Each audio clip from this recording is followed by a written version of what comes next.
നമുക്ക് ഒരിക്കലും ഇമ്പോസ് ചെയ്ത് കിട്ടിയ ഐഡന്റിറ്റി ഒരു സിസ്ജെൻഡർ സെൻസിലാണ് നമ്മൾ കൊണ്ടുപോകുന്നത്. അത് നമ്മുടെ ഫീലിങ്സ് ഇമോഷൻസും നമുക്ക് കിട്ടിയ സെക്ഷൽ ഐഡന്റിറ്റിയോട് റേഷ്യോ അങ്ങനെ തന്നെ പോകുന്നതുകൊണ്ട്. പക്ഷേ അവിടെ ഒരു ഇമ്പോസ്ഡ് ഐഡന്റിറ്റി ആണെങ്കിൽ നമുക്കത് ഉൾക്കൊണ്ട് നമ്മൾ പോകുന്നു. അതിനെ അതിജീവിച്ചുകൊണ്ട് സ്വന്തം ഐഡന്റിറ്റി തിരഞ്ഞെടുക്കാൻ ധൈര്യം കാണിച്ചവരാണ് ശരിക്കും ട്രാൻസ്ജെൻഡേഴ്സ് എന്ന് പറയുന്നത്. അത്തരത്തിൽ നമ്മുടെ മുന്നിലിരിക്കുന്ന വിജയരാജ മല്ലിക മാം നമ്മളോട് സംവദിക്കുന്നതായിരിക്കും. ആത്മകഥയെ കുറിച്ചാണല്ലോ അധികവും പറയേണ്ടത്. ഈ ആത്മകഥകളുടെ ഒരു പെരുമഴക്കാലം ഏകദേശം തുടങ്ങിയ ഒരു സമയത്താണ് ഞാൻ ആമേനുമായി കടന്നു വരുന്നത്. അന്ന് ഞാനൊരു ആത്മകഥയും വായിച്ചിട്ടുണ്ടായിരുന്നില്ല.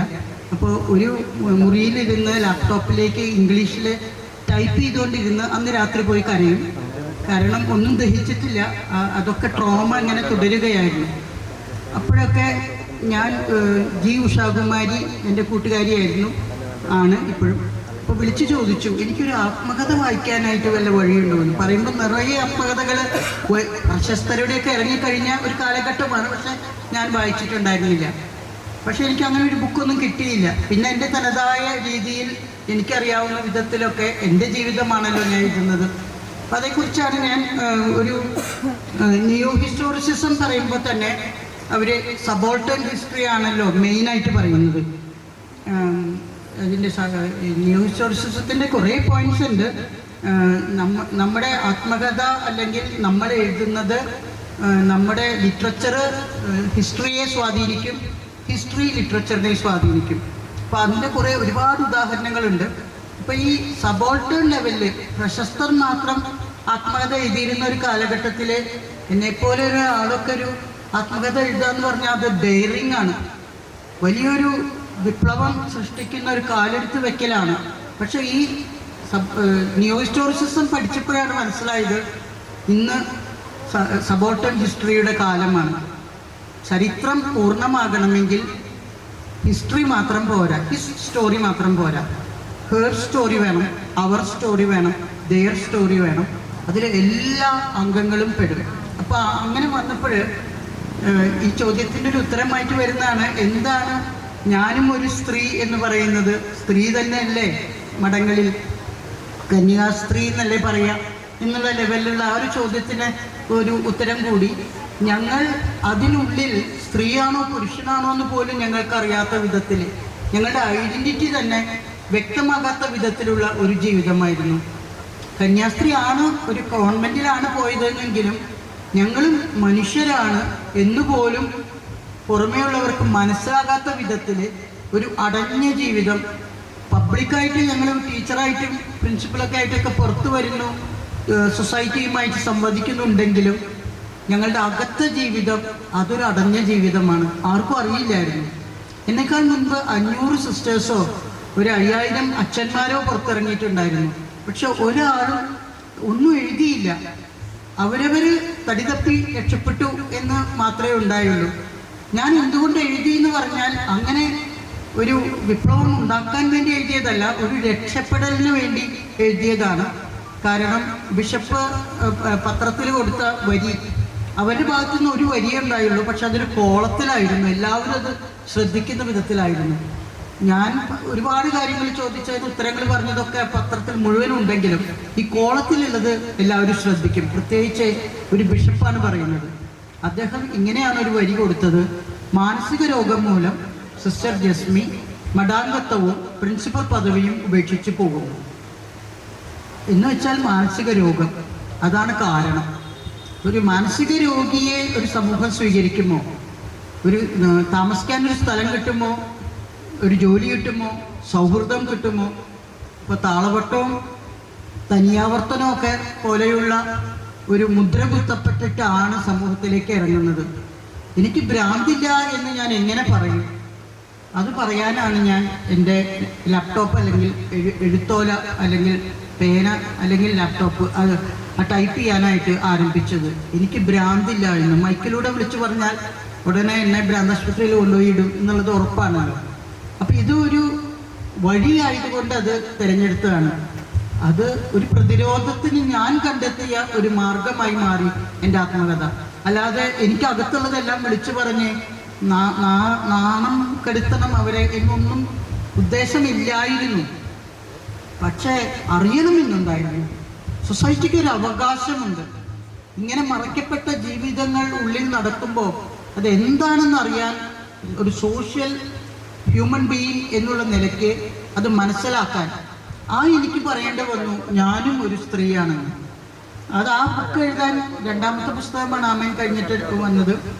അത് എഴുതാനൊരു കാരണം നടി ഷീലയുടെ ഇൻ്റർവ്യൂ ഞാൻ സ്ത്രീ എന്ന് പറഞ്ഞ പ്രോഗ്രാമായിരുന്നു.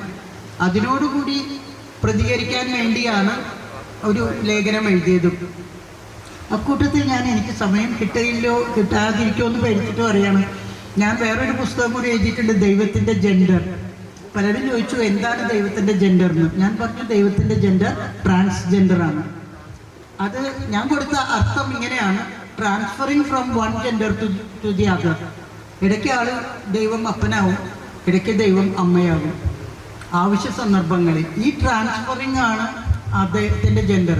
അപ്പം അത് തന്നെയാണ് എനിക്ക് തോന്നുന്നു ട്രാൻസ്ജെൻഡർ എന്ന് പറഞ്ഞാൽ ഉദ്ദേശിക്കേണ്ടതെന്ന് ഇപ്പോൾ പറയുന്നു. അത് കൂട്ടത്തിൽ കൂടെ ഞാനും ഒരു ദൈവത്തിൻ്റെ ജെൻഡർ എന്ന് പറഞ്ഞ പുസ്തകത്തിലൂടെ ഒരു ലേഖനത്തിലൂടെ പറഞ്ഞിട്ടുണ്ടെന്ന് പറയാൻ ഉദ്ദേശിക്കുകയാണ്. അപ്പോൾ ഈ നിയോ ഹിസ്റ്റോറിസിസം അതുപോലെ തന്നെ ഞാൻ ഈ നാരറ്റോളജിയിലാണ് അന്ന് PhD ഒക്കെ ചെയ്തത്. അതിലും ഞാൻ ഈ ആത്മകഥയുടെ ഭാഗം സാഹിത്യവുമായി ബന്ധപ്പെടുത്തി പറയാൻ ഉദ്ദേശിച്ചത് ഇതാണ്. അതായത് ഞാൻ തന്നെയാണ് സബ്ജക്റ്റ് മാറ്റർ, ഞാൻ തന്നെയാണ് റൈറ്റർ. അപ്പോൾ ഇവിടെ ഇങ്ങനെ നമ്മൾ റിയൽ ഓതർ, പിന്നെ നാരറ്റോളജിയിൽ പറയുന്നതാണ് റിയൽ ഓതർ, പിന്നെ ഇംപ്ലൈഡ് ഓതർ, പിന്നെ ഒരു നെറേറ്റർ. റിയൽ ഓതർ നമ്മളിപ്പോൾ അയാൾ കഥ എഴുതുകയാണെന്ന് പറഞ്ഞ സിനിമയിൽ കണ്ടു. റിയൽ ഓതർ നമ്മൾ മോഹൻലാലിനെ കണ്ടു. പക്ഷെ അദ്ദേഹമല്ല റൈറ്റർ എന്ന അതിൽ ജനം വായിക്കുന്ന ഇംപ്ലൈഡ് ഓതർ എൻറ്റയർലി ഡിഫറെൻ്റ് ആണ്. അപ്പം നമ്മുടെ മനസ്സിൽ ഒരു പുസ്തകം വായിക്കുമ്പോൾ അതിൻ്റെ ഓതറിനെ കുറിച്ച് നമ്മൾ കണ്ടെത്തുന്ന ഒരു ഇംപ്ലിക്കേഷൻ, ഒരു മെൻ്റൽ കൺസ്ട്രക്റ്റ്, അതാണ് ഇംപ്ലൈഡ് ഓതർ. പക്ഷേ റിയൽ ഓതർ വേറെയാണ്. ഈ ആത്മകഥ വരുമ്പോൾ റിയൽ ഓതറും ഇംപ്ലൈഡ് ഓതറും ഒക്കെ ഒന്നായിട്ടിരുന്നു. സബ്ജക്റ്റ് മാറ്റർ ഒന്ന്, ഓതറും ഒന്ന്, നെറേറ്ററും ഒന്ന്, എല്ലാം ഒന്നായിട്ടിരുന്നു. അപ്പോൾ അവിടെ മീഡിയസി വളരെ കുറയും. 0 ഡിഗ്രി മീഡിയസി എന്ന് പറയും. വേറൊരാൾ കഥ പറയുമ്പോൾ ഒരല്പം വ്യത്യാസം വരും.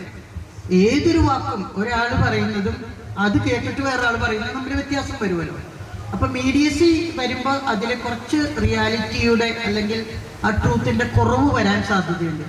ഇവിടെ ആത്മകഥയിൽ വരുന്നത് 0 ഡിഗ്രി. ഇതൊക്കെ ആത്മാർത്ഥമായി എഴുതുന്ന ആത്മകഥകൾ കേട്ടോ. ഞാൻ നേരെ നോക്കി നമ്മൾ കണ്ണാടിയിൽ എന്നതുപോലെ കണ്ട് എഴുതുമ്പോൾ അപ്പോൾ 0 ഡിഗ്രി മീഡിയസി അല്ലെങ്കിൽ 0 അല്ലെങ്കിൽ കുറച്ച് ഒരല്പം അല്ലെങ്കിൽ ഏറ്റവും ലോവസ്റ്റ് ഡിഗ്രി മീഡിയസി ഈ ആത്മകഥയിലായിരിക്കും വരിക. അപ്പോൾ നമ്മൾ അതിന് തന്നെ കുറേ വ്യത്യാസങ്ങളുണ്ട്. ഞാൻ പെർസ്പെക്റ്റീവ്സ് അല്ലെങ്കിൽ മിക്കപ്പോൾ പറഞ്ഞാണ് ഫോക്കലൈസ് ചെയ്യുന്നതിനനുസരിച്ച് അതിൽ വ്യത്യാസം വരും. നമ്മൾ ചന്തുവിൻ്റെ കഥ ഒരു വടക്കൻ വീരഗാഥയിൽ പറഞ്ഞപ്പോൾ വില്ലനെന്ന് നമ്മൾ കരുതിയുന്ന ചന്തു ഒരു വിശുദ്ധനായി മാറുന്ന ഒരു വ്യത്യാസം, അത് ഫോക്കലൈസേഷനിലെ വ്യത്യാസമാണ് വരുന്നത്. കള്ളൻ കഥ പറയുമ്പോൾ കള്ളൻ്റെ ഫോക്കലൈസേഷനിൽ കഥകൾ വരുമ്പോൾ അദ്ദേഹം അതിലെ നായകനായി മാറുകയാണ്. അപ്പോൾ ഈ കഥ പറയുന്ന ആൾ, ഇപ്പോൾ ചിലർ ചോദിച്ചു സിസ്റ്ററുടെ കൂടെ താമസിച്ചിരുന്ന കന്യാസ്ത്രീകൾ കഥ എഴുതിയാലോ, അവരും അവരുടെ ആത്മകഥ എഴുതിയാലോ? ഞാൻ പറഞ്ഞു എഴുതട്ടെ, എല്ലാവരും കഥ എഴുതട്ടെ. ഗാന്ധിജി എഴുതിയ മൈ എക്സ്പെരിമെന്റ്സ് വിത്ത് ട്രൂത്തിനെ പോലെ തന്നെ കസ്തൂർബാജിയും എഴുതിയാലോ? വ്യത്യാസം വരും. കസ്തൂർബാജി എഴുതിയാൽ അതിൽ ഗാന്ധിജി വില്ലനായി മാറാം. കസ്തൂർബാജിയുടെ ഫോക്കലൈസേഷനിൽ കാണുന്ന അനുഭവ വിവരണത്തിൽ വ്യത്യാസങ്ങൾ വരാം. പക്ഷേ കസ്തൂർബാജി എഴുതിയ കഥയും ഗാന്ധിജി എഴുതിയ കഥയും വായിച്ചാൽ ഗാന്ധിജിയെ നമ്മൾ മാറ്റി നിർത്തുമൊന്നുമില്ല. അദ്ദേഹത്തിൻ്റെ ഫോക്കലൈസേഷനിൽ അദ്ദേഹത്തിൻ്റെ ജീവിതത്തിൻ്റെ കാഴ്ചപ്പാട് കണ്ടെത്താൻ വായനക്കാരന് കഴിയണം. അതുകൊണ്ട് എല്ലാ കന്യാസ്ത്രീകളും എല്ലാ അച്ഛന്മാരും കഥ എഴുതട്ടെ. അതിൽ നിന്ന് മനസ്സിലാക്കാൻ, വേർതിരിച്ചെടുക്കാൻ, അതിൻ്റെ ഓരോ ഫോക്കലൈസേഷൻ മാറ്റി വെച്ച് മനസ്സിലാക്കാൻ റീഡറിന് കഴിയും എന്നാണ്, ശരിയായൊരു റീഡറിന്. കഴിയുമെന്നാണ് എൻ്റെ വിശ്വാസം. അപ്പോൾ ഞാൻ പൊതുവെ പറയുന്നൊരു കാര്യമാണ്, എല്ലാ സ്ത്രീകളും ആത്മകഥ എഴുതട്ടെ. അപ്പോൾ ഞാൻ പറഞ്ഞു കേരള ചരിത്രം തന്നെ മാറും. കാരണം ഇത് ഇങ്ങനെ പുരുഷന്മാരുടെയോ അല്ലെങ്കിൽ വലിയ ആളുകളുടെയോ മാത്രമല്ലല്ലോ ചരിത്രം. നമ്മൾ ഈ സബോൾട്ടൺ പറയണ പോലെ തന്നെ. അപ്പോൾ ഒരു സദസ്സിൽ നിന്ന് ഒരു പെൺകുട്ടി എന്നോട് വിളിച്ചു പറഞ്ഞു, സിസ്റ്ററെ അപ്പോൾ കേരള ചരിത്രം മാറും. ഞാൻ മാറും എന്നാണ് പറഞ്ഞത്. അപ്പോൾ അവൾ പറഞ്ഞു, സ്ത്രീകൾ ആത്മകഥ എഴുതാൻ തുടങ്ങിയ കേരള ചരിത്രം മാറും. ഞാൻ പറഞ്ഞു മാറട്ടെ, മാറിയാലും അത് ഒരു സത്യമുണ്ടാകും. എല്ലായിടത്തും അഗ്ലിനെസ്സോ എന്താണ് ചീഞ്ഞളിഞ്ഞതോ എന്തൊക്കെ ആയാലും അതിലൂടെയും ഒരു സത്യം തെളിഞ്ഞു വരുമല്ലോ. അപ്പോൾ അതാണ് എൻ്റെ പക്ഷം. എല്ലാവരും എഴുതട്ടെ എന്നാണ് ഞാൻ പറയുക. പിന്നെ ഈ ആമീൻ കേരളത്തിൽ തന്നെയാണോ ആദ്യമായിട്ട് വന്നത്, അതോ ലോകത്തിൽ തന്നെ ആദ്യമാണോ എന്നൊരു സംശയം ഒരു ഇടക്കാലത്ത് ഉണ്ടായിരുന്നു. കാരണം പല സ്ഥലങ്ങളിലേക്കും വിളിച്ച് ജർമ്മനി വരെയൊക്കെ പോയി. അവിടെ ചെന്നപ്പോഴാണ് ഒരു ജർമ്മനാണ് എന്നെക്കാളും എത്രയോ മുൻപ് ഒരു ആത്മകഥ എഴുതിയെന്ന് മനസ്സിലായത്. ഞാൻ പിന്നെ കുറേ ആത്മകഥ ഇറങ്ങിയതിന് ശേഷം സിസ്റ്റേഴ്സിൻ്റെ എഴുതിയത് American 2 nuns no turning back എന്ന് പറഞ്ഞ് എഴുതിയ പുസ്തകം, അതൊക്കെ വായിക്കുമ്പോൾ ഞങ്ങളുടെ മഠത്തിലെ അതേ കാര്യങ്ങൾ തന്നെ. ഞാൻ വിചാരിച്ചു കേരളത്തിലെ പോലെ തന്നെയാണോ അമേരിക്കയിലെ നണ്ണറിയിലും ഒക്കെ ഏതാണ്ടൊക്കെ സെയിം തന്നെ. മനുഷ്യരൊക്കെ എല്ലായിടത്തും ഒരുപോലെയൊന്നും ഈ അടച്ചിടലും ഇത്തരം സന്യാസം എന്നൊക്കെ പറഞ്ഞ് ചെയ്യുന്ന ആ ചര്യകളൊക്കെ എല്ലായിടത്തും ഒരുപോലെയാണെന്ന് അത്ഭുതത്തോടെ ഞാനന്ന് മനസ്സിലാക്കിയത്. പിന്നെ ചില ആത്മകഥകൾ ലൂസി ആത്മകഥ എഴുതിയപ്പോൾ അടുത്ത സ്റ്റെപ്പ് വെച്ചതായിട്ട് ഒരു 10 കൊല്ലമൊക്കെ കഴിഞ്ഞതിന് ശേഷമാണ് ഞാൻ വളരെയേറെ സന്തോഷിച്ചു. കാരണം വഴി വെട്ടി ആ വഴിയിലൂടെ വേറെ ഒരു ധീരയായ സ്ത്രീ, ഞാൻ പറയും എന്നേക്കാൾ ധീരയായ സ്ത്രീ. കാരണം ഞാൻ പുറത്തിറങ്ങിയിട്ടാണ്, ഒളിച്ചിരുന്നിട്ടാണ് ഞാൻ ടൈപ്പ് ചെയ്തത്.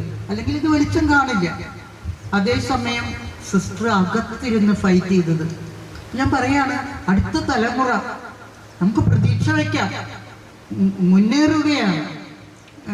ഒരു അസ്തിത്വം എന്ന് പറഞ്ഞൊരു സിനിമയില് ഡോൾസ് ഹൗസിലെ സ്ത്രീ തന്നെ ഇറങ്ങിപ്പോവാണ്. മക്കളെയും അവരെയൊക്കെ വിട്ട് വാതിലടച്ചപ്പോൾ യൂറോപ്പ് മുഴുവൻ കുലുങ്ങിപ്പോയി എന്നാണ് ഇബ്സന്റെ ഡോൾസ് ഹൗസിൽ പറയുക. പക്ഷെ അതിനുശേഷമാണ് അസ്തിത്വം വന്നത്.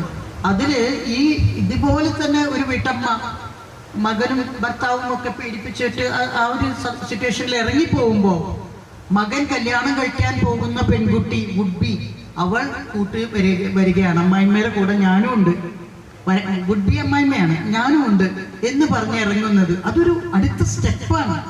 കാരണം പുതിയ തലമുറ മനസ്സിലാക്കുന്നു, ഇങ്ങനെ ഇറങ്ങുന്നവർക്ക് അവർക്കൊരു സത്യമുണ്ട്, അവർക്ക് ഭാഗത്തൊരു ശരിയുണ്ട് എന്ന് മനസ്സിലാക്കി ഇറങ്ങുന്നത് പോലെ. എനിക്ക് ലൂസി എഴുതിയപ്പോൾ എനിക്ക് അതുപോലെ ഒരു അനുഭവം, സന്തോഷം തോന്നി.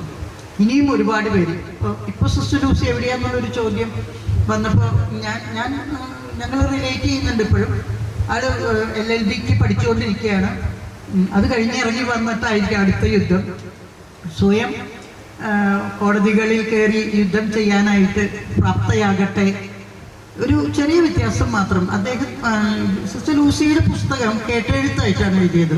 അവിടെയാണ് ഇമ്മീഡിയസി കുറച്ച് കുറയുക. വായിക്കാൻ എനിക്കൊരു ചെറിയ ഇൻട്രസ്റ്റ് കുറവ് തോന്നി. കാരണം ആ എഴുതുന്ന ആളുടെ ഒരു മഹത്വം കാട്ടാനുള്ള ഒരു പരാക്രമമൊക്കെ ആ പുസ്തകത്തിൽ കാണുന്നത് പോലെ. ഞാൻ സിസ്റ്ററോട് ചോദിച്ചു, സിസ്റ്റർക്ക് അറിയാവുന്ന ഭാഷയിൽ നന്നായി സംസാരിക്കാറുണ്ട് സിസ്റ്റർ, അതിൽ സിസ്റ്ററിന്റെ ജീവിതം എഴുതായിരുന്നില്ലേ സിസ്റ്ററെ? കാരണം നമ്മൾ വേറൊരാളെ കൊണ്ട് ഈ കേട്ടെഴുത്തുകളൊക്കെ കുറേ ഉണ്ട്, എഴുതാൻ പറ്റാത്തവരായിരിക്കും. നല്ലി ജമീലയുടെ ഒക്കെ ബുക്ക് ആൾ തന്നെ എഴുതിയതല്ല, ഒക്കെ കേട്ടെഴുത്തുകളാണ്. അതിലൊരു ചെറിയ മീഡിയസി വ്യത്യാസം, ഞാൻ പറയുന്നതിൽ നിന്ന് ഒരു അല്പം വ്യത്യാസം ആ വരുന്നത്, അത് ഒരു ചെറിയൊരു അപാകത പോലെ എനിക്ക് തോന്നി. കുറച്ചുകൂടി സിസ്റ്റർ തുറന്നെഴുതിയിരുന്നെങ്കിൽ ഇതിനേക്കാൾ ശക്തമായേനേന്ന് ഉണ്ട്. ഇപ്പം ശക്തമല്ലാത്തത് കൊണ്ടല്ല പറയുന്നത്. അപ്പോൾ സിസ്റ്റർ കൂടുതൽ ശക്തി ആർജിച്ച് ഇനിയും വരും എന്നുള്ളത് എൻ്റെ പ്രത്യാശ.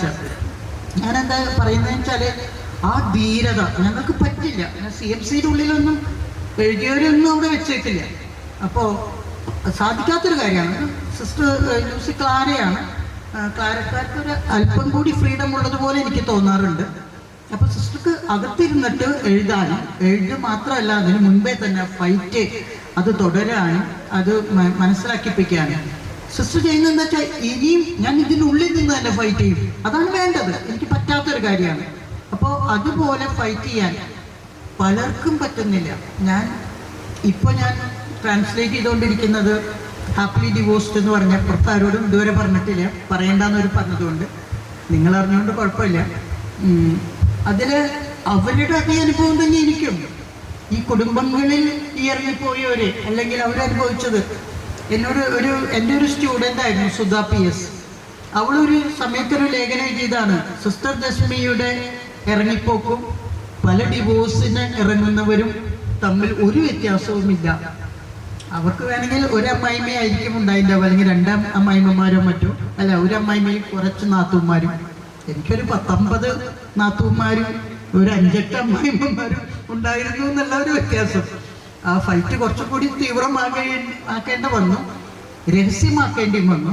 കാരണം അറിഞ്ഞു കഴിഞ്ഞാൽ പല സിസ്റ്റേഴ്സും ഇങ്ങനെ പുറത്തിറങ്ങാൻ പോയവരെയൊക്കെ പിടിച്ച് കൊണ്ടുപോയി വീണ്ടും ജയിലിലിട്ട പോലെ ഇട്ടിട്ട് അവിടെ തുടരേണ്ട ഗതികേട് വന്നിട്ടുണ്ട്. കുറച്ച് പേര് മെൻ്റലായിട്ടൊക്കെ അച്ഛന്മാർ കോഴിക്കോട് ഒരു അച്ഛൻ പ്രസംഗിച്ചതാണ്, 6 പേര് മെൻ്റൽ അല്ലാത്തവർ ഇപ്പോഴും മെൻ്റൽ ഹോസ്പിറ്റലിൽ കിടക്കുന്നുണ്ടെന്ന്. ചോദ്യം ചെയ്തവരെ പുരുഷന്മാരെ അങ്ങനെ ചെയ്യുന്നുണ്ടെങ്കിൽ പിന്നെ സ്ത്രീകളുടെ കഥ പറയണ്ടല്ലോ.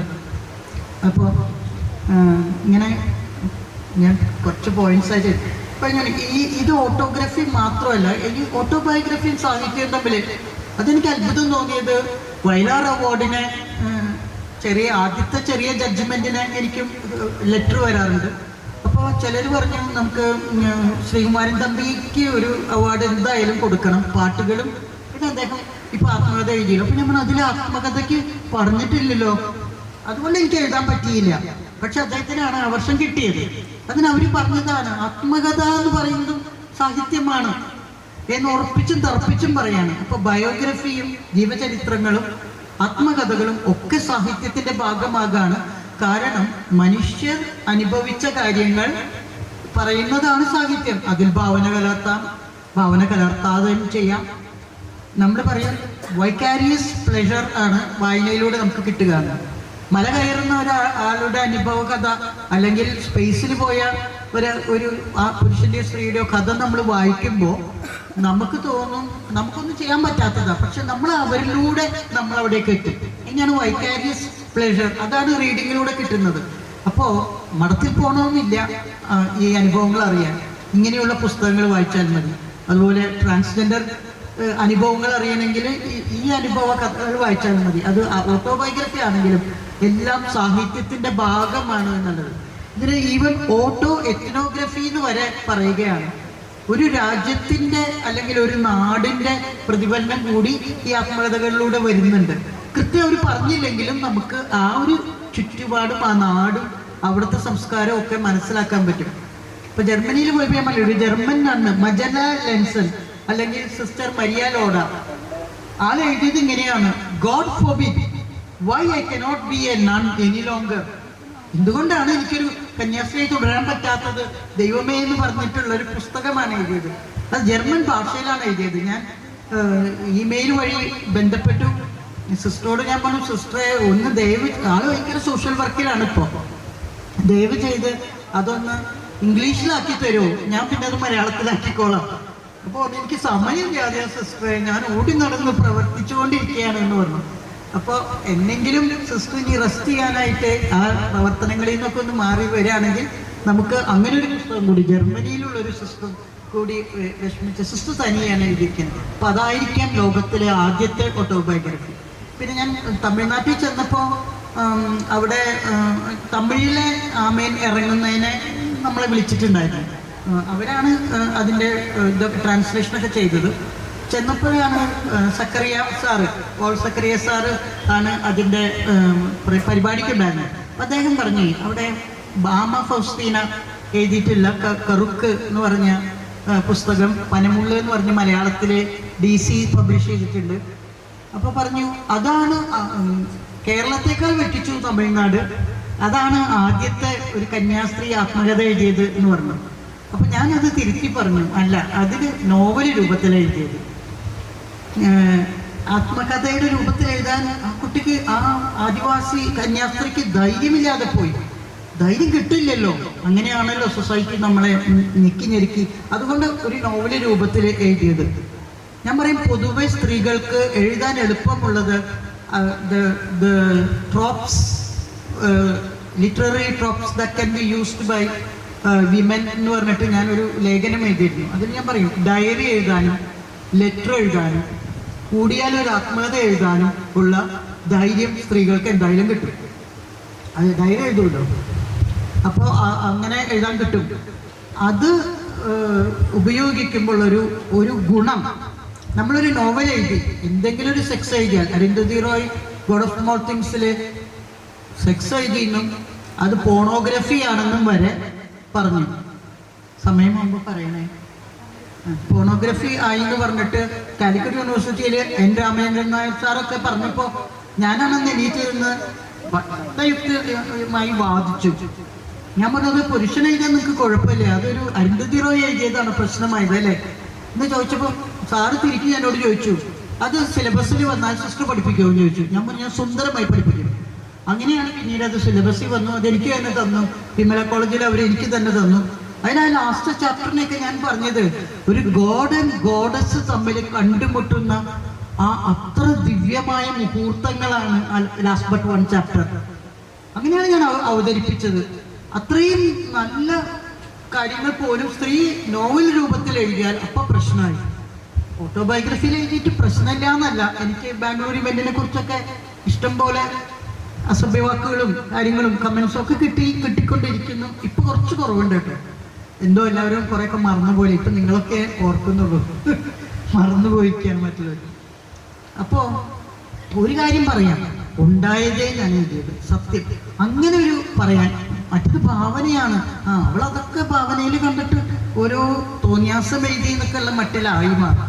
അതുകൊണ്ട് ഈ ഒരു ഇത്തരം തട്ടകങ്ങൾ സ്ത്രീകൾക്ക് കുറച്ചും കൂടി ഫ്രീ ആയിട്ട് എഴുതി നിങ്ങളെ എസ്റ്റാബ്ലിഷ് ചെയ്യാൻ പറ്റും, നമുക്ക് പറയാനുള്ളത് പറയാൻ പറ്റും എന്ന് ഉദ്ദേശിക്കുകയാണ്.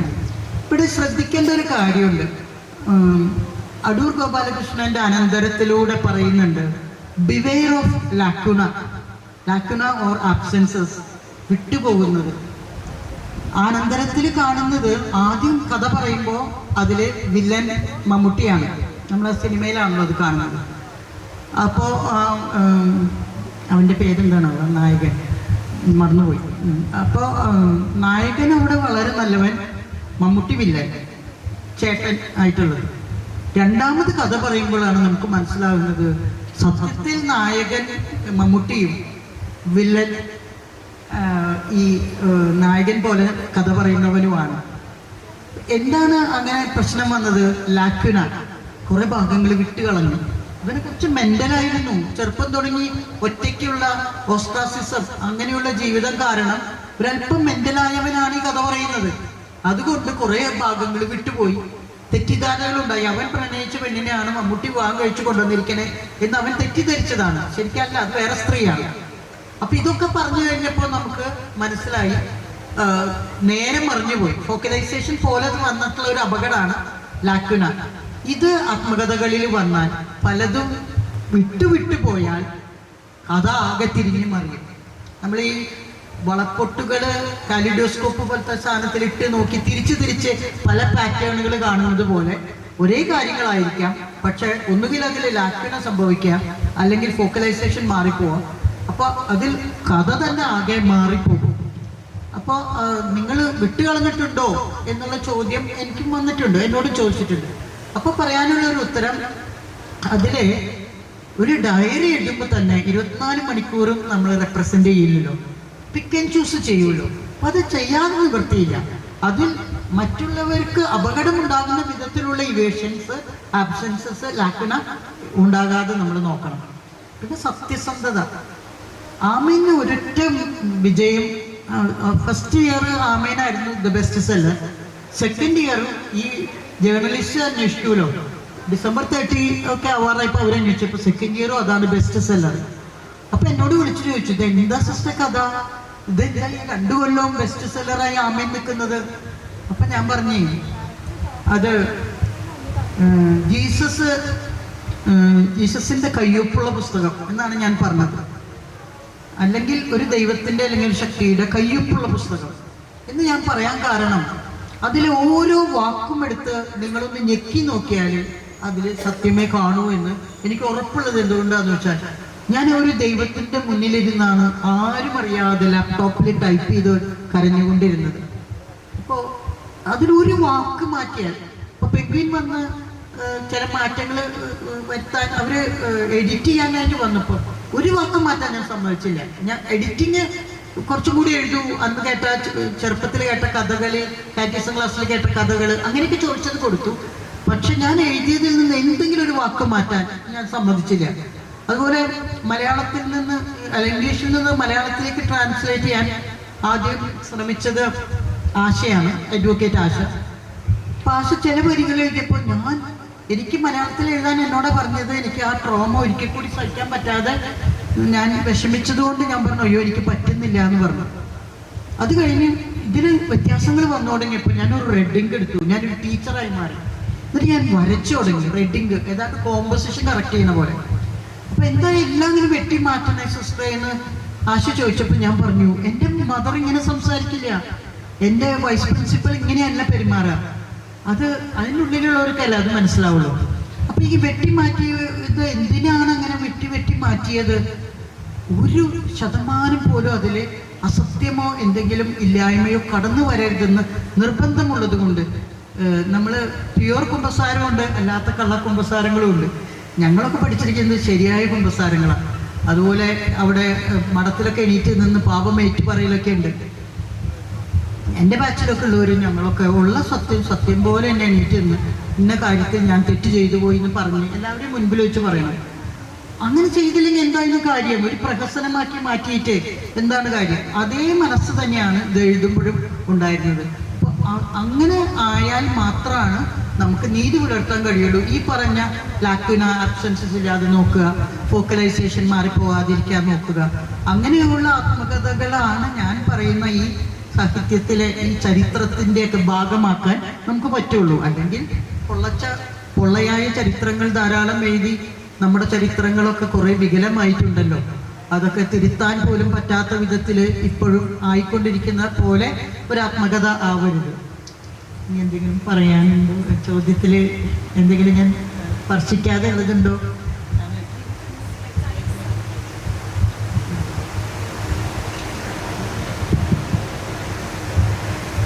സിസ്റ്റർ, ആ ഒരു ഡിഫൻസ് മെക്കാനിസം ത്രൂ റൈറ്റിംഗ് ഇല്ലേ, അത് ലൈഫിൽ എങ്ങനെയാണ് പിന്നീട് അഫക്റ്റ് ചെയ്തത് എന്നുള്ളത് ഇടയ്ക്ക് ഇങ്ങനെ പറഞ്ഞു, നല്ലതും ചീത്തയുമായിട്ടുള്ള റെസ്പോൺസ്. പക്ഷെ പിന്നീടുള്ള നമ്മുടെ ലൈഫിനെ അത് എങ്ങനെ ഫോം ചെയ്തു എന്നുള്ളതാണ് അറിയുന്നത്. ധൈര്യം ഇല്ലാതെ ജീവിതത്തിൽ ഒരു അയോട്ട നന്മ പോലും ചെയ്യാൻ പറ്റില്ല എന്ന് പുറത്തിറങ്ങിയപ്പോഴാണ് ഞാൻ മനസ്സിലാക്കിയത്. ഞങ്ങളൊന്ന് വെറുതെ, ഞാൻ ഈ ഒരു ക്വസ്റ്റ്യൻ ചിലപ്പോൾ പോകുന്ന സ്ഥലങ്ങളിൽ ചോദിക്കാറുണ്ട്. ധൈര്യമില്ലാതെ ഒരു പോയിന്റ് നന്മ നിങ്ങൾക്ക് ആർക്കെങ്കിലും ചെയ്യാൻ പറ്റുമോ? അത് എനിക്കിതുവരെ ഒരു ഉത്തരം കിട്ടിയിട്ടില്ല. ഇല്ല എന്നാണ് എൻ്റെ അഭിപ്രായം. അതിനെ ഗണ്ണിക്കാൻ നിങ്ങൾക്ക് ആർക്കെങ്കിലും പറ്റുമോ? ഒരു മുട്ടുസൂചി താഴെ വീണു, അല്ലെങ്കിൽ ഇപ്പം എൻ്റെ പേപ്പർ പറന്നുപോയി, അത് എടുത്തു കൊടുക്കാൻ ഈ ഓഡിയൻസിൽ നിന്ന് ഒരാൾ എണീക്കുന്നുണ്ടെങ്കിൽ അതിന് വേണമൊരു ധൈര്യം. നീ എണീക്കെന്ന് പറഞ്ഞ് ഇരിക്കുന്ന നമ്മളത് മെനക്കെടില്ല. ഏതൊരു നന്മ പ്രവൃത്തി ചെയ്യാനും ധൈര്യം വേണം. അപ്പം ആ ധൈര്യം ജീവിക്കാനും എനിക്ക് വേണ്ടി വന്നു. ഈ ട്രോമയിലാണ് പുറത്തിറങ്ങുന്നത്. നല്ല ഫ്രണ്ട്സ് ഉണ്ടായി, ലേഡി ഫ്രണ്ട്സാണ് എന്നെ ഓരോ മാസങ്ങൾ കൈമാറി എൻ്റെ കയ്യിൽ പൈസ ഇല്ല, അപ്പം അങ്ങനെ കൈമാറി ലേഡി ഫ്രണ്ട്സ് ഉണ്ടായിരുന്നു. പക്ഷേ ധൈര്യം എന്ന് പറഞ്ഞൊരു സംഗതി, ഞാൻ പറഞ്ഞത് സത്യമാണ്, മാറ്റമില്ല. ആര് ചോദ്യം ചെയ്താലും. ഒരു സിസ്റ്റർ ഒരു ജേർണലിസ്റ്റിന് കത്തെഴുതി, ഈ സിസ്റ്റർ പറഞ്ഞില്ലേ അണ്ടർവെയർസ് ഒക്കെ വാങ്ങാൻ ബിഷപ്പിൻ്റെ അടുത്ത് പോയി ചോദിക്കണമെന്ന്. അങ്ങനെ അതൊരിക്കലും ഇല്ല, ഞാൻ പറഞ്ഞില്ല. അത് ആ ജേർണലിസ്റ്റ് എനിക്ക് കത്തയച്ചിട്ട് പറഞ്ഞു, ഇങ്ങനെ നിങ്ങളുടെ മഠത്തിലെ ഒരു സിസ്റ്റർ കത്ത് എഴുതിയിട്ടുണ്ടല്ലോ, ഇതിനെന്താണ് മറുപടി? ഞാൻ പറഞ്ഞു, ഞാനല്ലല്ലോ അത് പറഞ്ഞത്. ഞാൻ നിങ്ങളോട് പറഞ്ഞു മദറിനോട് ചോദിച്ചിട്ട് വേണം, എല്ലാം എഴുതിയിട്ട് വേണം അണ്ടർവെയർസ് പോലും കിട്ടാൻ. അതും കൂടുതൽ എഴുതിയെന്ന് പറഞ്ഞ് ചോദ്യം ചെയ്യപ്പെടുന്നുണ്ട്. എന്ന് പറഞ്ഞപ്പോൾ നിങ്ങളാണ് തമാശ പറഞ്ഞ് ചിരിച്ചത്. ഓ, അണ്ടർവെയർ വാങ്ങാൻ ബിഷപ്പിന്റെ അടുത്ത് പോകണമല്ലേ, ആ തമാശ നിങ്ങളാണ് പറഞ്ഞത്, നിങ്ങളത് എഴുതി ചേർത്തു, ഞാൻ പറഞ്ഞില്ല. അപ്പോൾ ആൾക്ക് മനസ്സിലായി, വേഗമാണ് പിൻവാങ്ങി. അപ്പോൾ നമുക്ക് അങ്ങനെ ഒരു നമ്മൾ പറഞ്ഞ കാര്യങ്ങൾ നമ്മൾ ചോദ്യം ചെയ്യപ്പെട്ടാൽ അത് ധൈര്യപൂർവ്വം ഏറ്റെടുക്കണം. സിസ്റ്റർ ജസ്മി, നമുക്ക് ഡിസ്കഷൻ സെക്ഷൻ അവസാനം വയ്ക്കാം. അടുത്ത് നമ്മുടെ ഗസ്റ്റായിട്ടുള്ള വിജയരാജ മല്ലിക മാമിലൊക്കെയാണ് നമ്മൾ പോകുന്നത്. മാമിന് ഒരു ഇൻട്രോ നമ്മൾ കൊടുത്തിട്ടുണ്ട്. മാമിന് നമ്മളോട് സംവദിക്കാനുള്ള ചില കാര്യങ്ങളെക്കുറിച്ച് നമുക്ക് സംസാരിക്കാം. മാമിൻ്റെ പിന്നെ മല്ലിക വസന്തം, ദൈവത്തിൻ്റെ മകൻ, അങ്ങനെ കുറേ പുസ്തകങ്ങൾ ആത്മകഥ തന്നെയാണെന്ന് പറയാൻ പറ്റുന്ന കവിതകളാണെങ്കിലും അത് ആത്മകഥയുടെ ഫോംസിൽ തന്നെയാണ് വന്നിട്ടുള്ളത്. വളരെ കുറച്ച് കാലങ്ങൾക്കിപ്പുറമാണ് ഈ കേരള സമൂഹം അല്ലെങ്കിൽ ഒരു ഇന്ത്യൻ സൊസൈറ്റി, പണ്ട് തൊട്ടേ വർക്ക്സ് ഒക്കെ ഉണ്ടെങ്കിലും കൂടുതൽ ആധികാരികമായിട്ടൊരു അക്കാഡമിക് ഡിസിപ്ലിനൊക്കെ വന്ന് ട്രാൻസ്ജെൻഡർ എന്ന് പറയുന്ന ടേം ഇവിടെയുള്ള ആൾക്കാർക്ക് പരിചിതമായി തുടങ്ങുന്നത്. അങ്ങനെ പരിചിതമായി തുടങ്ങുമ്പോൾ ചില ബുക്സിലൊക്കെ മാത്രമാണ് ട്രാൻസ്ജെൻഡേഴ്സിന്റെ ഒറിജിനെ കുറിച്ചുള്ള മിത്തോളജി രൂപത്തിലുള്ള കുറച്ച് സ്റ്റോറീസ് വന്നിട്ടുള്ളത്. അപ്പോൾ അത്തരത്തിൽ ഒരു ട്രാൻസ്ജെൻഡേഴ്സിനെ കുറിച്ചുള്ള ഒരു ഹിസ്റ്റോറിക്കൽ പെർസ്പെക്റ്റീവിലൂടെ നമ്മുടെ ആത്മകഥ ഡിഫൻസ് മെക്കാനിസത്തിലേക്ക് നമുക്ക് വരാമെന്ന് തോന്നുന്നു.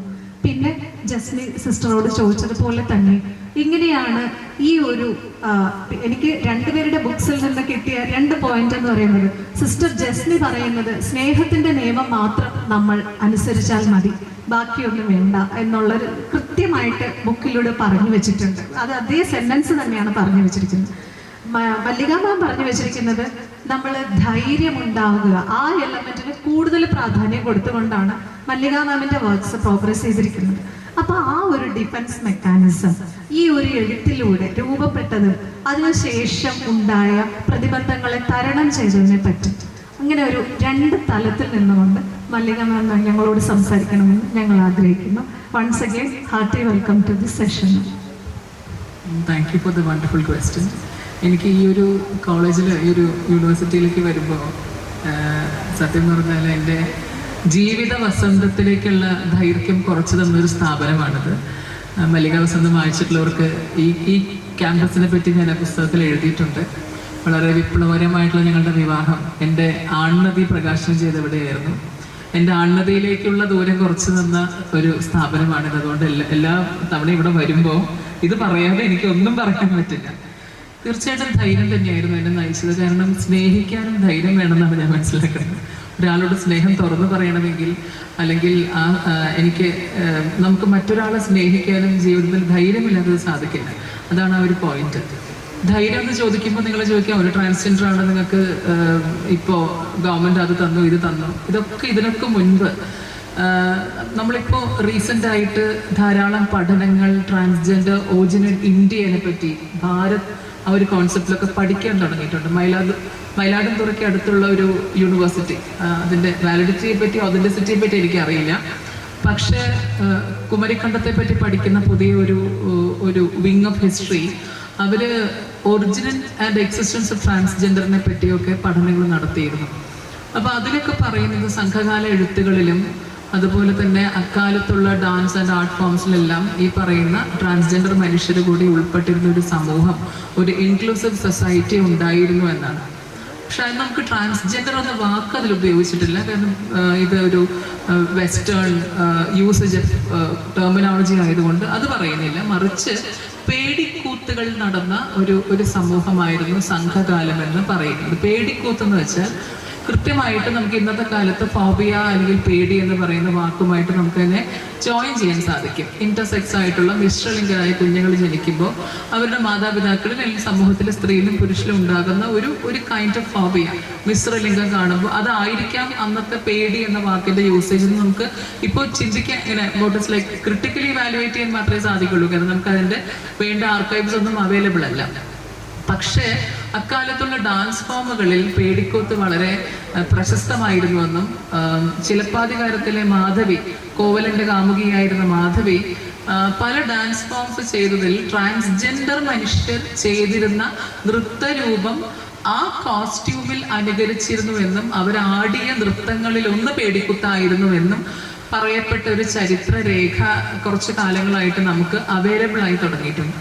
ഇത് നമ്മൾ ഇങ്ങനെ തന്നെ ക്രിട്ടിക്കലി ഇവാലുവേറ്റ് ചെയ്ത് വരുമ്പോൾ 1860 ഇവിടെ ബ്രിട്ടീഷ് റൂൾ, അതായത് 1864 ഇവർ വിക്ടോറിയൻ സദാചാരം നടപ്പിലാക്കുന്നതും ഈ പറയുന്ന ഹോമോസെക്ഷുവാലിറ്റിയെ, അങ്ങനെയാണ് ചരിത്രത്തിൽ എഴുതി വെച്ചിട്ടുള്ളത്, ഹോമോസെക്ഷുവാലിറ്റിയെ നിയന്ത്രിക്കാൻ വേണ്ടിയാണ് 1864 IPC സെക്ഷൻ 377 കൊണ്ടുവന്നതെന്ന് പറയുന്നു. പക്ഷെ ചരിത്രത്തിൽ നമ്മൾ മനസ്സിലാക്കുന്ന ഒരു കാര്യം, ചരിത്രം പൂർണ്ണമായിട്ടും സത്യങ്ങളെ മറച്ചു വെച്ച ഒരു എഴുത്തായിരുന്നു എന്ന് പറയാതിരിക്കാൻ ഒരു നിവൃത്തിയില്ല. 1871 ട്രൈബൽ ആക്ടിനെ പറ്റി ചില ഹിസ്റ്റോറിയൻസ് പഠിക്കുന്നുണ്ട്. അതിൽ ദളിതരെയും കറുത്തവരായ മനുഷ്യരെയുമാണ് 1871 ട്രൈബൽ ആക്ട് ബാധിച്ചതെന്ന് പറയുമ്പോൾ അതിൽ ചരിത്രം മറച്ചു വെച്ച, പറയാൻ അറച്ച ഏറ്റവും പ്രധാനപ്പെട്ട കാര്യം 1871 ട്രൈബൽ ആക്ട് കൊണ്ട് ട്രാൻസ്ജെൻഡർ മനുഷ്യരെ, അക്കാലത്തെ ട്രാൻസ്ജെൻഡർ മനുഷ്യരെ ഇന്ത്യയിൽ നിന്ന് പായിക്കാനുള്ള എല്ലാ നിയമ നടപടികളും അവരതിൽ എഴുതി വെച്ചിരുന്നു. ഉദാഹരണത്തിന് ഇപ്പോൾ 1860s ഡൽഹൌസിയുടെ മറ്റേ ഡോക്ട്രിൻ ഓഫ് ലാബ്സിനെ പറ്റി നമ്മൾ പഠിക്കുന്നത്. പക്ഷെ ഡോക്ട്രിൻ ഓഫ് ലാബ്സ് ശരിക്കും ലെജിറ്റിമേറ്റ് ഇഷ്യൂ ഇല്ലാത്ത പ്രഭുക്കളുടെ അല്ലെങ്കിൽ അന്നത്തെ ലാൻഡ് ലോർഡ്സിന്റെ ലാൻഡ് അക്വയർ ചെയ്യാൻ വേണ്ടി നടത്തിയെന്ന് പറയുന്നു. ട്രാൻസ്ജെൻഡർ ആളുകൾക്ക് നെക്സ്റ്റ് ജനറേഷൻ ഇല്ല, അല്ലെങ്കിൽ അക്കാലത്തെ പേടികൾക്ക് ആലി എന്നും പറഞ്ഞിരുന്നു. ആലി ഗ്രൂപ്പ്സിനും ഈ പറയുന്ന പോലെ സെക്കൻഡ് ജനറേഷൻ ഇല്ലാതിരുന്നത് കൊണ്ട് അവരുടെ ലാൻഡും അതുപോലെ അവരുടെ എക്കോണമിയും ഇതൊക്കെ പിടിച്ചെടുക്കാൻ വേണ്ടി കൃത്യമായിട്ട് അന്നത്തെ ബ്രിട്ടീഷ് വിക്ടോറിയൻ മൂവ്മെന്റ് നടത്തിയ ചില ഭരണപരിഷ്കാരങ്ങളായിരുന്നു.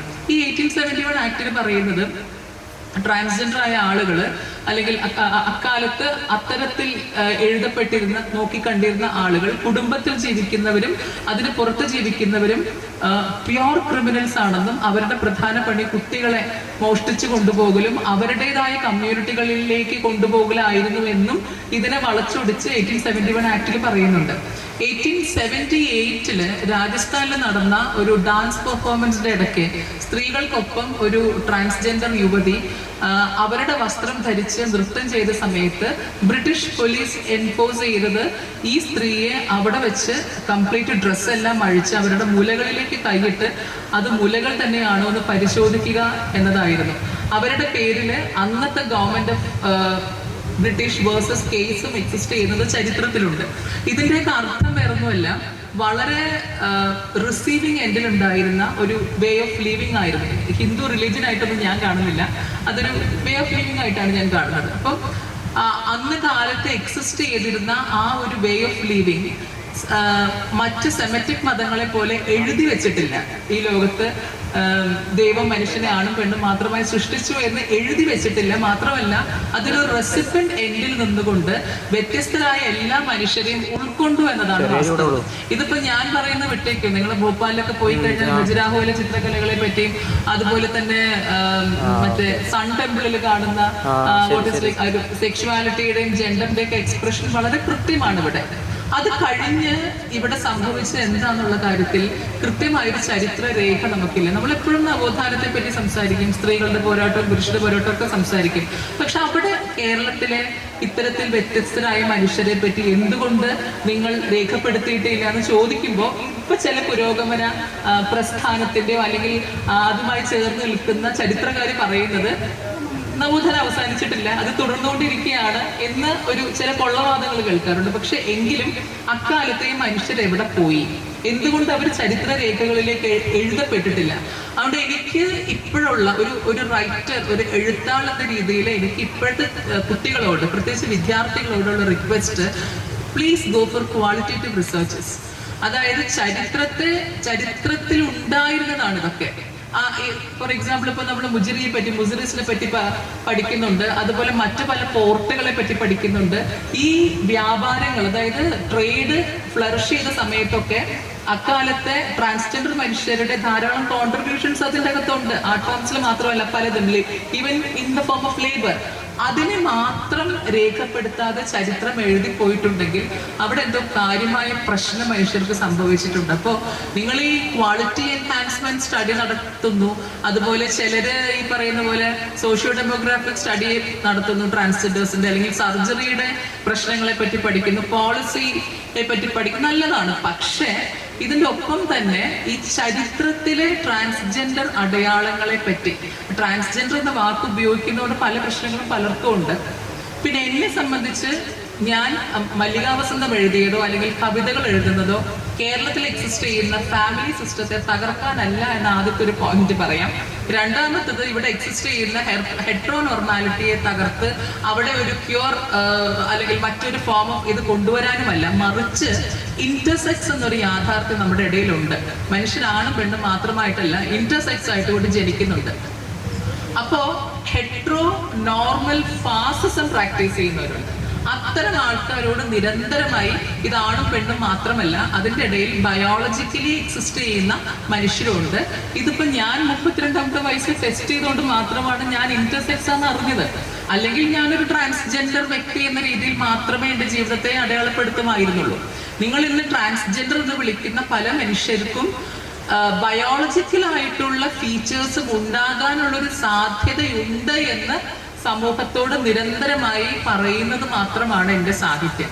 പിന്നെ ആത്മകഥ നൽകിയതെന്ന് വെച്ചാൽ അതിൽ തന്നെ പറയുന്നുണ്ട് 32 വയസ്സിൽ, അതായത് 30 വയസ്സ് വരെയും എൻ്റെ അച്ഛന് ഒരു ആൺകുട്ടി വേണമെന്ന് വലിയൊരു ആഗ്രഹമായിരുന്നു. എൻ്റെ സിസ്റ്റർ ഉണ്ടായി 9 വർഷം കഴിഞ്ഞിട്ടാണ് ഞാൻ, she was born in 1976, I was born in 1985. അപ്പോൾ ഇതിൻ്റെ ഇടയിൽ അമ്മയ്ക്ക് സീരീസ് ഓഫ് അബോർഷൻസ് സംഭവിച്ചിരുന്നു. She didn't want to conceive, അങ്ങനെ കുറേ ഇഷ്യൂസ് ഉണ്ടായിരുന്നു. പലതരം മരുന്നുകൾ കഴിച്ചതിനെ പറ്റിയൊക്കെ അതിൽ എഴുതുന്നുണ്ട്. പക്ഷേ ഈ ആൺകുട്ടി ഉണ്ടായ ശേഷം 30 വയസ്സ് വരെയും അച്ഛൻ was very crazy about me. ഒരു ആൺകുട്ടി എങ്ങനെ സമൂഹത്തിൽ വളരുമോ ആ രീതിയിലാണ് വളർത്തിക്കൊണ്ടത്. പക്ഷെ എനിക്കൊരു 30-35 വയസ്സ് 32 വയസ്സ് വരെയും ഞാൻ ആണാണോ പെണ്ണാണോ എന്ന് എനിക്കറിയില്ലായിരുന്നു. അങ്ങനെയാണ് ഒരു ഫംഗ്ഷൻ. അപ്പൊ എനിക്കൊരു പ്രിക്ക് ഓഫ് കോൺഷ്യസ് ഉണ്ടായി. 30 വയസ്സിൽ വിജയരാജ മല്ലിക എന്ന പേര് സ്വീകരിച്ച് കവിതാ മേഖലയിലേക്ക് കടന്നു വന്നപ്പോൾ, സാഹിത്യത്തിന്റെ മേഖലയിലേക്ക് കടന്നു വന്നപ്പോൾ അച്ഛനെ ഞാൻ വേദനിപ്പിച്ചോ എന്നൊരു തെറ്റിദ്ധാരണയോ തോന്നലോ ഉണ്ടാകുന്നു. പ്രിക്ക് ഓഫ് കോൺഷ്യസ് അങ്ങനെ തന്നെ പറയാം. അങ്ങനെയാണ് തലശ്ശേരിയിലെ മിസ്റ്റർ ടി കെ അനിൽകുമാറിന്റെ പുസ്തക പ്രകാശനത്തിന് പോകുമ്പോൾ ഡോക്ടർ ഖദീജ മുംതാസും ഞാനും ഒരു കാറിലിരിക്കുന്നു. ഞങ്ങൾ സഞ്ചാരത്തിന്റെ ഇടയിൽ ഞാൻ അനുഭവിക്കുന്ന പ്രശ്നങ്ങളെന്നോ അല്ലെങ്കിൽ പ്രശ്നവൽക്കരിക്കപ്പെട്ട ഒരു വ്യവസ്ഥയിൽ ജീവിക്കുമ്പോൾ ശരീരത്തിനുള്ളിലെ ആത്മാവും സ്വത്വവും ശരീരവും ഇതൊക്കെ പ്രശ്നത്തിലാവും. അപ്പൊ അത്തരം പ്രതിസന്ധികളെ പറ്റി സംസാരിച്ചപ്പോൾ ഡോക്ടർ ചോദിച്ചു, why don't you take N appointment at Calicut medical college? അപ്പൊ എനിക്ക് ഒരു പ്രത്യാശയുടെ ഒരു വലിയ കച്ചിത്തുറുമ്പാണ് അന്ന് കിട്ടിയത്. അങ്ങനെ ഡോക്ടർ നിർദ്ദേശിച്ച പ്രകാരം കാലിക്കറ്റ് മെഡിക്കൽ കോളേജിൽ പോകുന്നു. അവിടെ ഒരു ഗ്രൂപ്പ് ഓഫ് ഡോക്ടേഴ്സിനെ, ഒരു ബോർഡ് ഓഫ് ഡോക്ടേഴ്സ് നമുക്ക് പറയാൻ പറ്റില്ല, പക്ഷെ ഒരു ഗ്രൂപ്പ് ഓഫ് ഡോക്ടേഴ്സിനെ പരിചയപ്പെടുത്തി. അവർ വളരെ സെൻസിബിൾ ആയിരുന്നു, കാര്യങ്ങൾ പറഞ്ഞാൽ മനസ്സിലാകുന്ന ഡോക്ടേഴ്സ് ആയിരുന്നു. സമ്മതത്തോടു കൂടി ഫിസിക്കൽ ടെസ്റ്റ് നടത്തി. ആ ഫിസിക്കൽ ടെസ്റ്റിലാണ് മനസ്സിലായത് എന്തോ ഒരു പ്രശ്നം എന്ന് പറയാൻ പറ്റില്ല, എന്തോ ഒരു ഡിഫറെന്റ് സവിശേഷത എൻ്റെ ശരീരത്തിനകത്ത് ഉണ്ടെന്ന് മനസ്സിലായി.